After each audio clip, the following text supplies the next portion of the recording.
భయపడిన విషయం ఏంటంటే అసలు కంప్యూటర్స్ బ్యాక్గ్రౌండ్ లేదు. ఏదైనా ఎంఎన్సీ కంపెనీస్ కానీ ఏదైనా స్టార్ట్అప్ కంపెనీస్కి వెళ్ళాలంటే బ్యాక్గ్రౌండ్ కంప్యూటర్స్ ఉంటేనే వాళ్ళు యాక్సెప్ట్ చేస్తారు, మంచి కెరియర్ గ్రోత్ ఉందని అనుకున్నాను సార్. తర్వాత అర్థమైన విషయం ఏంటంటే కోడింగ్ స్కిల్స్ ఉంటే ఏ బ్యాక్గ్రౌండ్ చూసినా సరే మంచి కెరియర్ గ్రోత్ ఉంటుందని తర్వాత అర్థం చేసుకున్నాను. అది ఆటోమేటిక్గా వాళ్ళు మీ ఫ్రెండ్స్ని చూస్తే నీకు అర్థమైంది, వాళ్ళు ఎవరో గైడెన్స్ తీసుకొని వెళ్ళిపోయారు. సో అప్పుడు టర్న్ తీసుకున్నావు ఇక. సో అప్పుడు ఎలా స్టెప్ ఎలా తీసుకున్నావు? జనరల్గా ఇక్కడ ఇంకో 2 పాయింట్లు ఎలా ఉంటాయంటే, మీరు అంత ఎక్స్పీరియన్స్ అంత గ్యాప్ ఉంది, మీరు రావాలి. 3.8 అంటే మళ్ళీ ఇక్కడికి ఫ్రెషర్ వస్తే 20,000 25,000 అంటే 20,000-25,000 కంటే ఎక్కువ రాదు.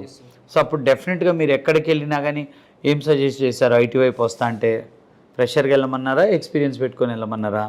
అంటే మోస్ట్లీ నేను కన్సల్ట్ చేసిన ఇన్స్టిట్యూట్స్ మొత్తం ఏవైతే ఉన్నాయో ఎక్స్పీరియన్స్ మీద వెళ్తేనే మీకు శాలరీ మంచిగా అనిపిస్తుంది, ఇప్పుడున్న దాని మీద ఎక్కువ వస్తుంది. మళ్ళీ ఫ్రెషర్గా జాయిన్ అయితే ఇప్పుడు మీరు సంపాదించిన దానికంటే చాలా తక్కువ సంపాదిస్తారు. ఇప్పుడు మళ్ళీ మీకు శాలరీ తక్కువ ఉంటుంది. కానీ వాళ్ళు చెప్పారా అసలు ఫ్రెషర్గా వెళ్ళొచ్చు అని? గ్యాప్ ఉంది కాబట్టి వాళ్ళు ప్రిఫర్ చేసింది అయితే ఎక్స్పీరియన్స్ చేస్తాం చెప్పారు సార్. ఓకే.